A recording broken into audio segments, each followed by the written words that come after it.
원유를 기초자산으로 한 파생 결합증권 발행 금액이 이번 달 사상 최대치를 찍었습니다. 미국과 중국의 무역 전쟁 격화를 시작으로 글로벌 경제가 불안해지면서 유가가 지속적으로 약세를 보인 탓인데요. 증권사도 앞다퉈서 새로운 상품을 내놓고 있습니다. 오늘 원유 DLS가 어떤 상품인지 그리고 왜 발행 규모가 크게 늘었는지 허윤영 기자와 함께 이야기 나눠보도록 하겠습니다. 우리가 원유 얘기하기 전에 DLS가 어떤 상품인지부터 한번 설명을 해주시겠어요? 네, 이제 그 주가 지수를 기초 자산으로 한 상품이 ELS, 많이 아시는 ELS라면 이 DLS는 말씀해 주신 것처럼 원유와 금, 은 그리고 광물, 이런 좀 원자재를 기초 자산으로 해서 발행되는 상품이다라고 이해하시면 될 것 같고요. 그러니까 원자재의 가격 변동에 따라서 수익이 결정되는 상품입니다. 투자자분들이 좀 많이 알고 계신 그 ELS와 수익 구조는 완전히 좀 똑같습니다. 그러니까 기초자산 가격이 만기, 보통 3년인데 만기 내에 정해진 조건에 따라서 움직이면 이제 사전에 약속한 수익률을 지급하는 상품인데요. 수익을 받는 방법은 크게 그 조기 상환 그리고 만기 수익 두 가지로 나뉘어집니다. ELS랑 똑같아요. 가입 이후 6개월 단위로 기초자산 가격이 일정 수준 이상이면은 이제 조기 상환을 받을 수 있는데 보통 가입 후에 6개월 단위로 이 기초자산 가격이 가입 시점부터 90% 이상, 그 6개월 이후에는 85% 이상, 그리고 그 6개월 이후에는 80% 이상 이 조기 상환 조건으로 보통 조기 상환 조건입니다. 근데 기초자산 가격이 빨리 오르면 오를수록 그만큼 빠른 기간 내에 수익을 좀 확보할 수 있는 셈이죠. 그리고 조기 상환을 또 받지 못한다고 해도 만기 시점에 좀 일정 조건을 만족하면은 사전에 증권사가 제시한 수익률을 얻을 수 있는 상품이기도 합니다. 근데 또 다만 잘 아시겠지만 ELS와 DLS가 상품이 중위험이라고 불리는 이유는 바로 원금 손실이 100%까지 가능하기 때문인데요. 그러니까 기초자산 가격이 가입 기간 내에 원금 손실 구간, 이를 낙인 베리어라고 하는데 이 아래로 가격이 하락하면은 이제 수익은커녕 원금까지도 좀 날릴 수 있어서 이제 중위험 상품으로 분류됩니다. 그러니까 기초 자산이 어떤 지수냐 아니면 원자재냐에 따라서 DLS하고 ELS하고 차이를 둘 수 있을 것 같은데 둘 다 중위험이긴 한데 굳이 또 한번 분류하자면 어느 쪽이 좀 더 리스크가 큰지 그리고 각자 수익률은 어느 정도 나오는 편입니까? 그러니까 말씀해 주신 것처럼 제일 큰 차이점은 기초 자산이 다르다는 점인데 그러니까 ELS는 기초 자산이 주가 지수라면 DLS는 원자재라고 말씀드렸고요. 그리고 통상 말씀하신 위험도는 DLS가 조금 더 증권사 분들한테 물어보면은 좀 DLS가 좀 더 위험한 상품이다라고 얘기를 분류가 됩니다. 그러니까 왜냐하면은 좀 그 ELS 주가 지수나 개별 주식 같은 경우는 좀 기업의 실적이나 아니면 기준 금리 그리고 금융시장의 환경 이런 거에 따라서 좀 어느 정도 예측이 가능하잖아요. 근데 원자재 가격 같은 경우는 이 사소한 뉴스에도 요동치는 경우가 많아서 이 가격 변동을 좀 예측하기 쉽지 않다. 그렇기 때문에 DLS가 ELS보다는 조금 더 위험도가 있다라고 생각하시면 될 것 같고 근데 이게 좀 은행에서 DLS 판매가 거의 이루어지지 않는 이유이기도 한데 현재 그 수익률을 좀 얘기해 드리면은 말씀하신 것처럼 DLS의 수익률이 조금 높다 보니까 아무래도 ELS보다는 만기할 때 받을 수 있는 수익률이 DLS가 현재도 조금 더 높은 상황에 그 상태에 형성이 돼 있는 상황입니다. 그러니까 똑같이 원금 손실 가능성이 100%긴 하지만 그래도 리스크가 큰 만큼 만기 수익률 같은 경우에는 그래도 ELS보다는 조금 높다 정도로 정리하면 될 것 같은데 그러면 본격적으로 원유 DLS 얘기해 보도록 하겠습니다. 여기 지금 상황이 어떻습니까? 표로 보여드릴 텐데요. 이번 달 그 국제 유가의 기준이라고 하면은 서부 텍사스산 원유를 많이 들거든요. WTI. 이 WTI를 기초 자산으로 한 DLS 발행 금액은 보시는 것처럼 2,740억 원으로 월 발행 기준으로 사상 최대치를 기록을 했습니다.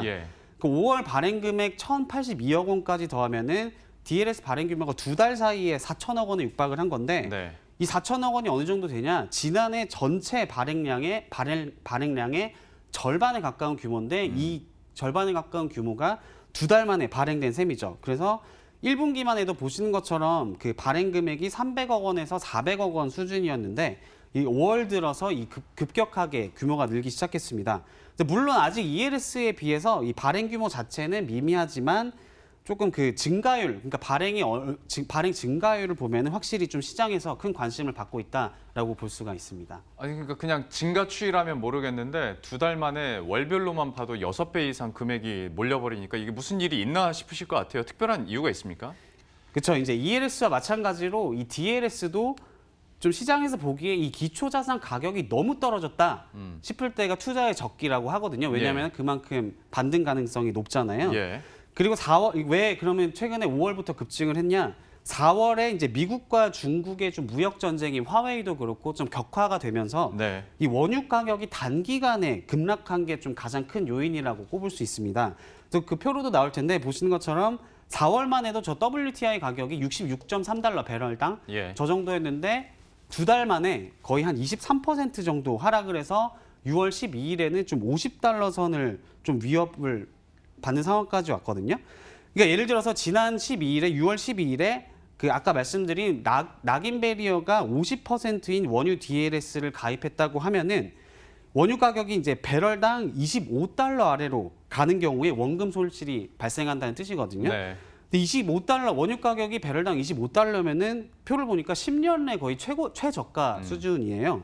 그러니까 즉 현 시점에서 저 50달러 선을 위협받는 수준에서 이 원유 DLS에 가입을 하면은 적어도 원금 손실 가능성은 낮겠다라고 판단한 투자자들이 그만큼 많다고 볼 수 있습니다. 예. 그리고 또 하나의 이유를 찾자면 2분기 들어서 좀 글로벌 증시 변동성이 좀 완화된 측면이 있거든요. 그럼 이 변동성이 완화되면은 자연스럽게 이 ELS의 만기 수익률이 좀 줄어들어요. 예. 왜냐하면은 이제 그만큼 좀 예측이 쉬워지고 그렇다 보니까 증권사는 좀 수익률을 낮춰서 좀 이렇게 팔 수밖에 없는데 네. 아무래도 ELS의 수익률이 좀 낮아지다 보니까 이 DLS로 자금이 몰린 측면도 있는 것 같습니다. 특히 지난 4월에 ELS와 ELB 조기 상환금이 10조 원 넘게 몰리면서 이 사상 거의 최대치를 기록을 했거든요. 그러니까 조기 상환금을 받은 이 ELS 투자자들이 또 어디에 투자할까 하고 봤더니 DLS가 좀 괜찮아 보여서 이쪽으로 자금이 몰렸다 이런 분석도 있습니다. 방금 얘기를 해준 것처럼 51달러까지 내려갔다가 다시 59달러로 지금 올라온 상태니까 아마 뒤늦게라도 또 관심을 갖고 그쵸. 계신 분들이 분명히 있을 것 같고 수익을 보신 분들도 있을 것 같은데 이렇게 물 들어올 때 노져야 되는 게 또 증권사 입장 아니겠습니까? 좀 마케팅도 강하게 하겠네요. 맞습니다. 그래서 또 다양한 상품, 어떤 상품이 나오고 있냐면 좀 원금 손실 가능성을 낮추거나 아니면은 다른 기초자산, 뭐 주식이나 뭐 주가지수랑 조합을 해서 지금 수익률을 좀 올린 DLS 이런 상품들이 좀 속속 나오고 있는데요. 특히 대형 증권사 중에서 이 NH투자증권 그리고 삼성증권이 좀 발행 금액을 이번 달 5월에 비해서 6월에 좀 2배 이상 늘리면서 좀 공격적으로 적극적으로 상품을 내놓고 있습니다. 그래서 좀 특색이 있는 상품이 어떤 게 있나 봤더니 이 NH투자증권은 낙인 구간이 38%에 달하는 초저낙인 원유 DLS로 투자자의 관심을 끌었습니다. 예.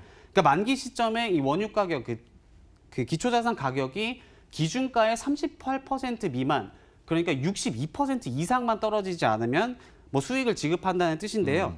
이제 만기 수익률이 연 6%로 좀 높은 편은 아니지만 좀 변동성이 큰 원자재 투자의 원금 손실 가능성을 낮췄다는 게 조금 특징이고요. 예. 삼성증권 같은 경우는 반대로 이 수익률을 좀 끌어올린 어떻게 끌어올리냐면 유가 선물과 홍콩 H지수 그리고 이를 결합시켜가지고 좀 하이브리드 DLS라는 상품을 내놨거든요. 네. 네, 그러니까 이 투자 기간 동안 이 기초자산이 3개로 구성되는데 원유를 포함해서 이 세 지수가 모두 50% 미만으로 하락한 적이 없으면은 세전 수익률이 연으로 11%까지 주는 상품입니다. 예. 이 11%면은 현재 증권사에서 판매 중인 DLS 중에서 수익률이 좀 가장 높은 수준이라고 볼 수 있는데요. 예.